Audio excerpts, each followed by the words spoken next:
प्यारे बच्चों, इस सेशन के अंदर हम डिस्कस करेंगे कि sir Haryana civil service exam qualify करने के लिए कम से कम कितने घंटे पढ़ा जाए, यानी कि सर कम से कम कितने घंटे पढ़कर हम इस एग्जाम को क्वालिफाई कर सकते हैं।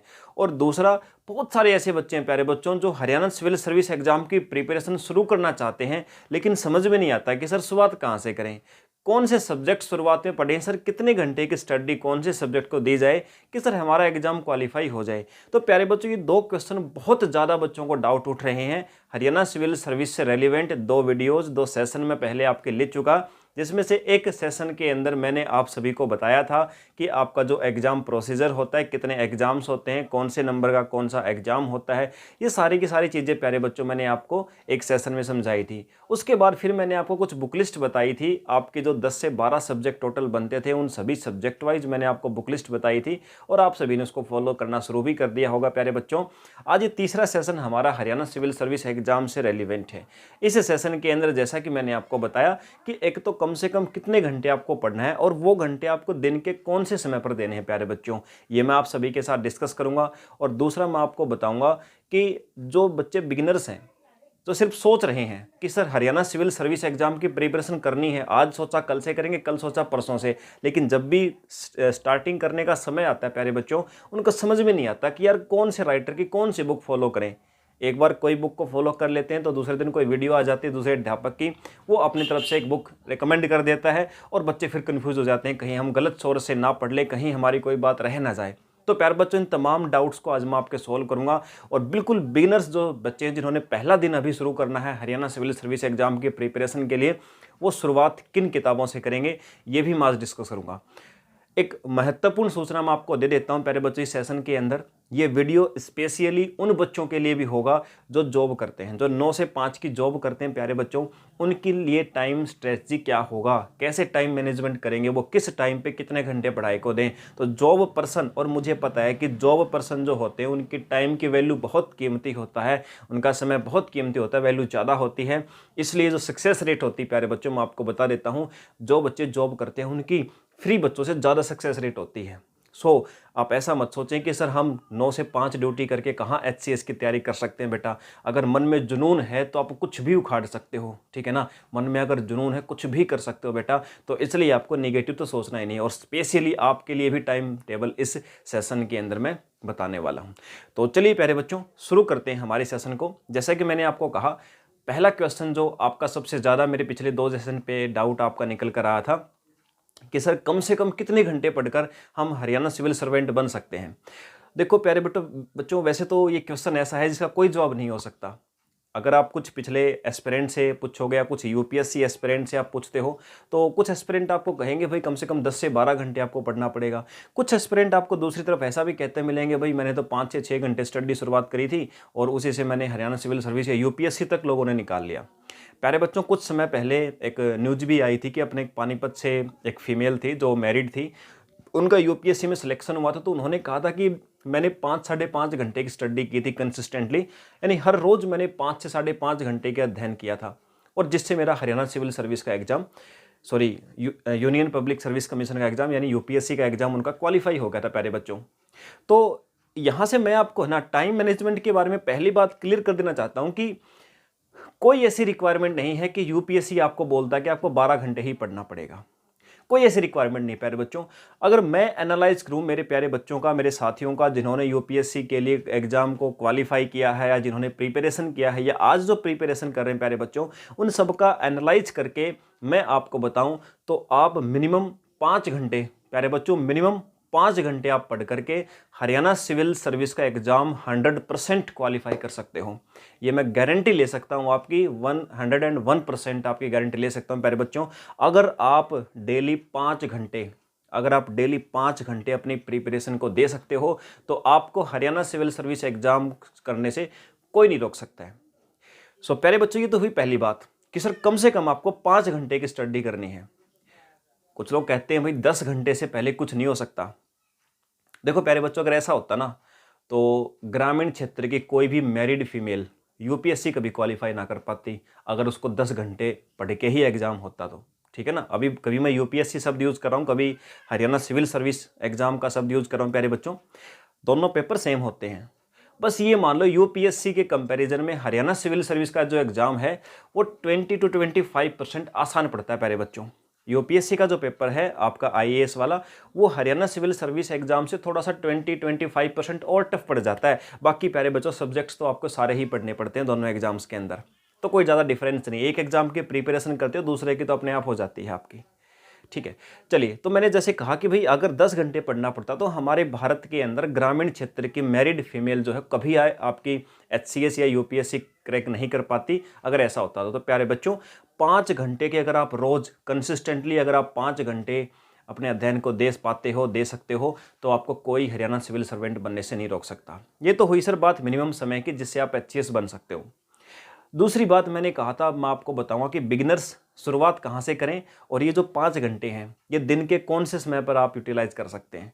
दिन के 24 घंटों में से कौन से 5 घंटे आप यूटिलाइज कर सकते हैं, एक जॉब पर्सन के लिए और एक दूसरे पर्सन भी हमारे जो जॉब नहीं करते जिसके पास पूरा दिन है, उन सभी बच्चों के लिए। और सर सब्जेक्ट स्ट्रेटजी हमारी इसी के साथ, यानी 2 बातें मैंने कहा था। पहले आपको मैंने बताया था भी कि आपको कम से कम कितने घंटे पढ़ना, मैंने बता दिया 5 घंटे। अब ये 5 घंटे के अंदर कौन से समय पर कौन सा सब्जेक्ट आपका पढ़ा जाए सर, ये डिस्कस कर लेते हैं। सो प्यारे बच्चों देखिए, ये 5 घंटे कौन से होंगे। 24 घंटों में से सुबह आपको उठना है 5 बजे। प्यारे बच्चों सबसे पहले आपको 5 बजे उठना है। 5 बजे उठ करके आधे घंटे में आप आराम से फ्रेश हो सकते हो। उसके बाद चाय वाय पी के 5:30 बजे अपने स्टडी टेबल के ऊपर आ जाओ। 5:30 से 7:30, 5:30 to 7:30, 5:30 से 7:30 2 घंटे प्यारे बच्चों आपने 2 घंटे यूटिलाइज करने हैं अपनी स्टडी के ऊपर। 5:30 से 7:30 बजे तक 2 घंटे के अंदर आपने पढ़ना क्या है, ये पहले मैं आपको टाइम बता देता हूँ, उसके बाद फिर बताता हूँ कि कौन से घंटे में क्या पढ़ना है। तो प्यारे बच्चों 2 घंटे तो ये 5 में से 2 तो आपको सुबह 5:30 से 7:30 वाले कवर करने हैं। अब 7:30 बजे के बाद प्यारे बच्चों थोड़ा बहुत अगर आपको हो सकता है, आप एक जॉब पर्सन है, अगर आप एक जॉब करने वाले पर्सन हैं तो 7:30 बजे के बाद आपको जो काम निपटाने हैं, तैयार होना है अपनी ड्यूटी पर जाने के लिए, आप होइए आराम से, कोई प्रॉब्लम नहीं है। आपने 2 घंटे दे दिए, सुबह वाला काम खत्म आपका। अब आप 9 से 6 तक की, 9 से 5 तक या 9 से 6 तक की जो भी आपकी ड्यूटी है आप उस ड्यूटी को करके आइए। 6 बजे तक आराम से घर पे आ सकते हैं। मैक्सिमम ड्यूटी जो होती है 9 से 5 की होती है प्यारे बच्चों। सो अगर 9 से 5 की ड्यूटी है, 1 घंटा आप मान लीजिए कि आप आने वाने में या ऐसा समय खराब हो गया, 2 घंटे भी लगा सकते हो। 9 से 7 तक भी आप इंगेज रह सकते हो। मैं बेसिकली मान लेता हूँ 9 से 6 तक का टाइम आपका, आपकी जॉब जो आप करते हो ना, उस जॉब के अंदर इंगेज हो गया, वो आपका समय है ही नहीं पढ़ाई का। तो प्यारे बच्चों 9 से 6 तक आप, ठीक है, आपने जॉब किया, अब 6 बजे घर पे आ गया आप, 6 से 8 फिर से आप फ्री रहिए, कोई आपको काम नहीं है। 6 से 8 खाना खाइए, घर पे का काम में हाथ बटाइए, रिलैक्स कीजिए, क्योंकि 9 से 6 आप ड्यूटी करके आए हो तो आपको फ्री टाइम भी चाहिए। अगर आप चाहिए आप आराम से 6 से 8 तक फ्री रहिए, खाना वाना खा लीजिए। 8 बजे अब आप फ्री होकर के अब आपको बैठना पढ़ने के लिए प्यारे बच्चों, और 8 से 11 3 घंटे, 8 बजे से लेकर 11 बजे तक प्यारे बच्चों 3 घंटे, 2 घंटे सुबह थे, 3 घंटे शाम को, 5 घंटे पूरे अपने, ये 5 घंटे आपको देने हैं। बाकी सारा दिन कैसे भी हो, टाइम के अंदर फ्लेक्सिबिलिटी आपको रखनी है। ऐसा नहीं है कि मैंने आपको कह दिया कि यही 2 घंटे और आपके पास ये 2 घंटे नहीं है, आगे 2 घंटे, तो आप उसको वहाँ पर शिफ्ट भी कर सकते हैं, ऐसी कोई बात नहीं है। बट मैंने वो बताया जो एक जॉब पर्सन, जो एक जॉब करने वाला पर्सन और ये चाहता है कि मुझे एचसीएस बनना है, वो कैसे उसको मेंटेन कर सकता है, मैंने उस बच्चे के लिए बताया है। तो 3 घंटे 8 से 11 प्यारे बच्चों, ये 5 घंटे आपको देने हैं। उसके बाद 11 बजे आराम से बेड पे सो जाइए, और फिर अगले दिन आपको सुबह उठना है। 6 घंटे की नींद आपको नेसेसरी है। 6 घंटे से कम की नींद किसी भी हालत में प्यारे बच्चों नहीं होनी चाहिए। जो बच्चे 8 से 10 घंटे सोते हैं और अभी एचसीएस की प्रिपरेशन करना चाहते हैं, वो 8 घंटे की नींद की बजाय 6 घंटे करेंगे, तो मे बी हो सकता है कि 1 वीक के लिए उनको थोड़ी प्रॉब्लम हो, दिन में नींद आए या रात को पढ़ते टाइम नींद आए प्यारे बच्चों। लेकिन डिपेंड करता है कि आप खोज क्या रहे हैं। अगर आप डायमंड खोज रहे हैं तो आपको उसी के लिए मेहनत करनी पड़ेगी, आपको सोना नहीं है प्यारे बच्चों। और मुझे नहीं लगता जिसको जुनून है हरियाणा सिविल सर्वेंट बनने का, उसको नींद आएगी। उसको नींद आ नहीं सकती कभी भी। अगर आपको नींद आ रही है ना बार बार, इसका मतलब आपके अंदर जुनून नहीं है। आप सिर्फ इंप्रेस हो किसी आसपास वाले से। आप किसी आसपास कोई हरियाणा सिविल सर्वेंट या यूपीएससी में सिलेक्टेड पर्सन है, या आपने कोई वीडियो देख लिया, आप उससे फिर सिर्फ क्या हो गया, इन्फ्लुएंस हो गया, आपके अंदर जुनून नहीं। अगर आपको बार बार नींद आ रही है तो एक आधी बार आ सकती है, व्यक्ति बहुत ज़्यादा काम कर लेता है तो। अगर जुनून है प्यारे बच्चों, तब तक आपको बिल्कुल नींद नहीं आएगी जब तक आप हरियाणा सिविल सर्विस एग्जाम निकाल नहीं लेते हैं। चलिए सर, सो ये 5 घंटे का आपका शेड्यूल मेंटेन हो गया। अब सर कौन से घंटे में क्या पढ़ा जाए। बिगिनर सर, हम बिल्कुल कल से शुरुआत करेंगे सर, हमें कल से पढ़ना शुरू करना है। कल से हमें सब्जेक्ट पढ़ने हैं, कौन सी बुक हम पढ़ें। तो प्यारे बच्चों चलिए बताता हूँ। देखिए, आपको 5 घंटे का जो मैंने आपको टाइम टेबल बताया, इस 5 घंटे के टाइम टेबल के अंदर आपको 4 स्लॉट रखने हैं।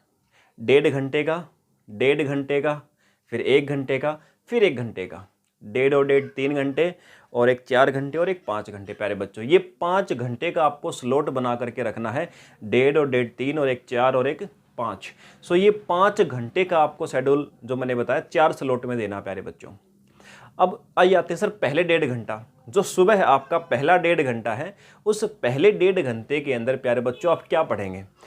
उस पहले 1.5 घंटे के अंदर देखिए, जीएस के अंदर मेनली वैसे तो आपके 10 से 12 सब्जेक्ट होते हैं। ये जो 10 से 12 सब्जेक्ट प्यारे बच्चों आपके हैं, मेन इनमें से सब्जेक्ट 4 से 5 होते हैं, जैसे history, geography sir, polity, economics, art and culture, और environment and ecology and science sir. ये 7 सब्जेक्ट वैसे मेन है। 10-12 वैसे हिंदी, इंग्लिश हो गया, करंट अफेयर हो गया, बहुत सारे सब्जेक्ट हैं आपके, बट मेनली 4-5 सब्जेक्ट हैं जो पहले आपको करने ही होते हैं। इसके बाद ही आप दूसरे सब्जेक्ट कर सकते हो, क्योंकि इनके इर्द गिर्द घूमते हैं बहुत सारे सब्जेक्ट प्यारे बच्चों। सो आपको कौन सा उठाना है सर? पहला 1.5 घंटा जो आप प्रिपरेशन करोगे सुबह उठते ही साथ, तो आप इन जीएस के 4 या 5-6 सब्जेक्ट जो मैंने आपको बताए, वैसे टोटल सब्जेक्ट जितने हैं या उनके बुक्स हैं प्यारे बच्चों, वो मैंने अलग से सेशन ले चुका पहले। सारे सब्जेक्ट के नाम, उनके लिए बुक लिस्ट में सारी बता चुका आपको। अभी मैं बता रहा हूँ कि एग्जाम की प्रिपरेशन बिगिनिंग कैसे करना आपको। तो पहले 1.5 घंटे में आपको हिस्ट्री, पॉलिटी, ज्योग्राफी, इकोनॉमिक्स, इनमें से कोई भी एक सब्जेक्ट उठा लेना प्यारे बच्चों। कोई भी एक सब्जेक्ट जो आपको अच्छा लगता हो पहले पढ़ना। तो पहले 1.5 घंटे मान लो आपने हिस्ट्री उठा लिया, तो आप हिस्ट्री ही पढ़ेंगे। हर रोज सुबह उठते साथ 1.5 घंटे प्यारे बच्चों आपने हिस्ट्री पढ़ना है। कहाँ से पढ़ना है sir? One and only NCERT books. One and only NCERT books. NCERTs कहाँ तक की? 6th क्लास से लेकर प्यारे बच्चों 12th क्लास तक की, 6ठी से 12वीं क्लास तक की आपने एनसीईआरटीज बुक खरीदनी सबसे पहले। सबसे पहले प्यारे बच्चों, ऐसा नहीं कि जो मैंने बुक लिस्ट आपको बताई थी पीछे एक सेशन के अंदर, ऐसा नहीं कि आपने वो सारी बुक्स एकदम से खरीद के रख दोगे, कोई बेनिफिट नहीं होगा। आपने सबसे पहले क्या करना? पहले 1.5 घंटे के अंदर हिस्ट्री पढ़नी है। तो जिस दिन भी आप मार्केट में जाओ, तो सबसे पहले 6ठी से लेकर 12वीं तक की इतिहास की बुक खरीद लो एनसीईआरटी की। अगर और बेटर होगा ओल्ड एनसीईआरटी आप खरीद लो, मुखर्जी नगर दिल्ली मिल जाएंगी, या आपको अगर नहीं मिल पा रही तो मुझसे संपर्क करें, मैं आपको प्रोवाइड करवा दूंगा। नई भी पढ़ सकते हो तो भी कोई दिक्कत नहीं है। पिछला यूपीएससी का जो एग्जाम आया था वो नई एनसीईआरटी से भी ज़्यादा आया था। बट आपको विचार डेवलप करने हैं, अपने खुद की थिंकिंग डेवलप करनी है प्यारे बच्चों, और खुद की थिंकिंग जो डेवलप करनी है वो ओल्ड एनसीईआरटी से ज़्यादा बेटर तरीके से हो सकती है। ठीक है, तो ओल्ड एनसीईआरटी जो है उसको आप थोड़ा ज़्यादा प्रेफर करें, बाकी न्यू से ही पढ़ सकते हैं, ऐसी कोई प्रॉब्लम वाली बात नहीं। मैं प्रेफर करूंगा ओल्ड एनसीईआरटी जो आपकी हैं। तो पहले 1.5 घंटे के अंदर आपने जो पढ़नी है हिस्ट्री, वो आपने ओल्ड एनसीईआरटी 6th क्लास से शुरू करनी है प्यारे बच्चों, और 12th क्लास जो आपके हैं उस 12th क्लास तक आपने पढ़ना है उन सभी को। ठीक है सर, 6th क्लास के शुरू करके तब तक पढ़ना सर जब तक कि हमारी 12th क्लास की एनसीईआरटी पूरी ना हो जाए सर। ठीक है सर, उसके बाद सर तो का 1.5 घंटा, अब बच गया सर आधा घंटा। आधा घंटा आपको क्या करना है प्यारे बच्चों? अब बचे हुए आधे घंटे में आपने पढ़नी है प्रतियोगिता दर्पण। सुबह के जो 2 घंटे थे प्यारे बच्चों, उनमें से बचा हुआ आधे घंटे के अंदर आपने पढ़नी है सर प्रतियोगिता दर्पण। प्रतियोगिता दर्पण आपने पढ़नी प्यारे बच्चों। पीडी जिसको आप कहोगे, एक मार्केट के अंदर आती है, मंथली बुक आती है प्यारे बच्चों, जिसको हम कहते हैं प्रतियोगिता दर्पण जिसको कहा जाता है। सो मंथली बुक आपकी करंट अफेयर की घटनाएं आती हैं, आपके आसपास की जितनी भी घटनाएं हैं प्यारे बच्चों वो उसके अंदर डिस्कस होती हैं। सो वो आपने पढ़नी है बुक। मंथली बुक आती है, हर मंथ आपको एक पढ़नी पड़ेगी। सो आधे घंटे आप उसको पढ़ें सुबह। तो सुबह वाले तो हमारे पास में प्यारे बच्चों ये 2 घंटे का जो शेड्यूल है, ये 2 घंटे का शेड्यूल हमारा कंप्लीट होता है। तो 1.5 घंटे आपने कोई भी एक बुक पढ़नी है, हिस्ट्री, ज्योग्राफी, पॉलिटी कोई भी होती है उसमें से। मैंने आपको मान ली सपोज किया कि हिस्ट्री अगर पढ़ रहे हो तो हिस्ट्री पढ़ो सिर्फ 1.5 घंटा। पढ़नी कहाँ से है? सिर्फ एनसीईआरटी से। एनसीईआरटी जिस दिन कंप्लीट हो जाती है उसके बाद जो मैंने आपको पीछे एक सेशन के अंदर दूसरी हेल्प बुक बता रखी हैं, दूसरे अलग अलग राइटर के बुक्स बता रखे हैं, फिर आप उनको शुरू कर दीजिएगा। शेड्यूल यही रहेगा आपका, टाइम मैनेजमेंट यही रहेगा। तो 1.5 घंटे आपने पढ़ा हिस्ट्री, अब आधे घंटे प्रतियोगिता दर्पण आपने पढ़ लिया। अब बारी आती है सर रात को 3 घंटे में। रात को 3 घंटे में प्यारे बच्चों से सबसे पहले वाला आपका 1.5 घंटा है, उसमें आपने फिर से क्या करना है? पहले तो आपने ये डिसाइड करना है कि मुझे हरियाणा सिविल सर्विस एग्जाम के अंदर या यूपीएससी के एग्जाम के अंदर ऑप्शनल सब्जेक्ट कौन सा लेना है। एक अलग से आपका एग्जाम होता है, एक सब्जेक्ट आपको खुद से चूज करना होता है और कमीशन आपसे उसी का एग्जाम लेता है। तो ऑप्शनल सब्जेक्ट एक चूज कर लीजिएगा प्यारे बच्चों। अब आप पूछेंगे सर कैसे हम डिसाइड करें ऑप्शनल सब्जेक्ट कौन सा चूज करें? तो वैसे देखो इसके लिए कोई क्राइटेरिया नहीं प्यारे बच्चों, मैं आपको सिर्फ कुछ ही शब्दों में इसके लिए आपकी चॉइस क्लियर कर देना चाहता हूँ। जिस सब्जेक्ट को पढ़ने में आपको मजा आता हो, जिस सब्जेक्ट को पढ़ने में आपको मजा आता हो उसको आप चूज करिएगा। लगभग 23 के आसपास सब्जेक्ट की लिस्ट होती है, उनमें से आपको एक चूज करना होता है प्यारे बच्चों। बाकी ज़्यादातर अच्छा होता है अगर आप चूज कर लेते हो हिस्ट्री, ज्योग्राफी, पॉलिटी, इकोनॉमिक्स, जो मतलब आपको वैसे भी पढ़ने हैं सब्जेक्ट, उन्हीं में से एक ऑप्शनल चूज कर लोगे तो आपको अलग से तैयार नहीं करना पड़ेगा। ठीक है ना, मतलब वो आपका एग्जाम के लिए नॉर्मली भी तैयार होगा और एज ए ऑप्शनल भी तैयार होगा। बस थोड़ा सा उसको और डीप पढ़ लेंगे आप, एक आधी बुक्स राइटर की और पढ़ लीजिएगा। तो सपोज करो आपने ऑप्शनल सब्जेक्ट ले लिया प्यारे बच्चों ज्योग्राफी, तो आप क्या करोगे, जो रात को पढ़ने बैठोगे तो पहले 1.5 घंटे के अंदर आपने पढ़ना ज्योग्राफी। वही बुक्स आपकी वही होंगी, 6th से लेकर 12th तक की एनसीईआरटीज बुक आपने प्यारे बच्चों शुरू करनी है। 6ठी से लेकर 12वीं क्लास तक की एनसीईआरटीज आपने फॉलो करनी है। तो 6ठी से 12वीं तक की एनसीईआरटी आप शुरू कर देंगे सर ज्योग्राफी के 1.5 घंटे के अंदर। फिर से आधा घंटा आपका बचता है, उस आधे घंटे के अंदर प्यारे बच्चों आपको फिर से प्रतियोगिता दर्पण पढ़नी है। आधा घंटा आपने सुबह पढ़ी थी, आधा घंटा आप पढ़ेंगे। आप मन लगा रहेगा आपका, अच्छी अच्छी नई नई चीज़ें सीखने को मिलेंगी, थकेंगे नहीं, और पढ़नी तो हमें है ही। तो प्यारे बच्चों आधे घंटे फिर से आपको प्रतियोगिता दर्पण पढ़नी है। ठीक है सर। उसके बाद बचता है आपका 1 घंटा सर शाम को। उस 1 घंटे में प्यारे बच्चों आपने क्या करना है, पूरे वीक में 2 दिन, पूरे वीक में 2 दिन तो आपने क्या करना है, 2 दिन आपने हरियाणा सिविल सर्विस एग्जाम के जो पीछे वाले पेपर हैं, या कोई भी ऐसी बुक जिसके अंदर प्रीवियस ईयर एग्जाम्स दे रखे हैं, प्रीवियस ईयर पेपर दे रखे हैं, या वैसे प्रैक्टिस सेट दे रखे हैं, तो वीक में 2 दिन तो आपने वो प्रैक्टिस सेट लगाने हैं। हो सकता है 2 दिन में आपका एक प्रैक्टिस सेट कंप्लीट हो, या 1 दिन में एक लगा सकते हो। प्री वाले लगाएंगे सिर्फ आप, अभी अभी मेंस वाले नहीं, मेंस वाले आपको नहीं लगाने, प्री वाले लगाने, प्री एग्जाम के लिए। तो 2 दिन तो आप प्रैक्टिस सेट लगाएंगे।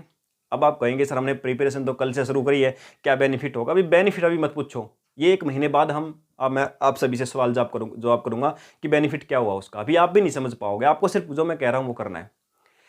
फिर आपको अगले 2 दिन वीक में उस घंटे में करना क्या है, आपको कोई भी 2 ऐसे लिखने हैं। अब ये मत सोचना सर बहुत अच्छा ऐसे लिख देंगे हम, ऐसा नहीं करना आपको। आप चाहे 2 लाइन लिखो, आप अपनी मर्जी से सोच सोच कर प्यारे बच्चों चाहे 2 लाइन लिखो। आपको 2 किसी भी 2 मुद्दे पर, हो सकता है वो मुद्दे आपने सुबह और शाम में जो आपने सेल्फ स्टडी करी तो उस टाइम पे पढ़े हों, उनके ऊपर लिख सकते हो, या कोई भी सोशल इशू है उसके ऊपर लिख सकते हो। 2 लाइन, 4 लाइन, 40 लाइन, जितनी भी प्यारे बच्चों आपकी समर्थता है आप उतना लिखें। आपको जज भी नहीं करना, वो आपको सिर्फ लिखना है। आपको एक आदत शुरू करनी है ताकि महीने 2 महीने बाद आपको ये आदत अच्छे से हो जाए। अगर आप जज करना चाहते हो तो आप मेरे पास व्हाट्सअप कर दिया करो उन सभी को, मैं आपको चेक करके बताता रहूँगा कि कैसा लिखा आपने। बचे हुए 2 दिन आपने क्या करना प्यारे बच्चों, उस 1 घंटा जो है उसमें बचे हुए 2 दिन में आपने क्या करना है, एक यूट्यूब के ऊपर आपके सत्यमेव जयते जो शो आता था उसके शो पड़े हों, उसके बहुत सारे शो मिलेंगे आपको। तो बचे हुए 2 दिन में आप वो शो देखो, या संसद टीवी नाम से एक यूट्यूब चैनल है, संसद टीवी नाम से प्यारे बच्चों एक यूट्यूब चैनल है, आप उसको देखो। संसद टीवी देख लो या सत्यमेव जयते के शो हैं, आप उनको चेक करो। तो प्यारे बच्चे 6 दिन की आपकी स्ट्रेटजी हो गई, और पूरे 5 घंटे की स्ट्रेटजी है।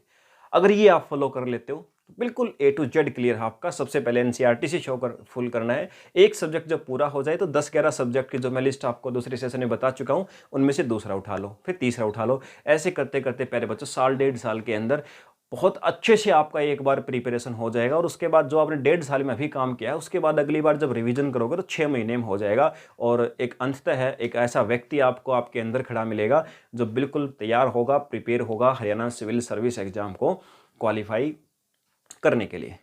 सो प्यारे बच्चों ये स्ट्रेटजी थी। बहुत टाइम से आप सभी बच्चों के डाउट मेरे पास आ रहे थे, सर बिगिनर्स शुरुआत कहाँ से करें, मिनिमम कितने घंटे हमें पढ़ना चाहिए, और उम्मीद करता हूँ कि दोनों ही सवालों का जवाब प्यारे बच्चों इस सेशन के अंदर आप सभी को मिल गया होगा। सो चलिए इसके बाद मिलेंगे किसी और सेशन के अंदर, उसमें हम डिस्कस करेंगे हरियाणा सिविल सर्विस एग्जाम से रेलिवेंट और बाकी के मुद्दों पर। आप सभी के कॉमेंट्स या डाउट मेरे पास आएंगे, सो उन्हीं में से एक बढ़िया सा मुद्दा उठा लिया जाएगा। सो मिलते हैं, जय हिंद।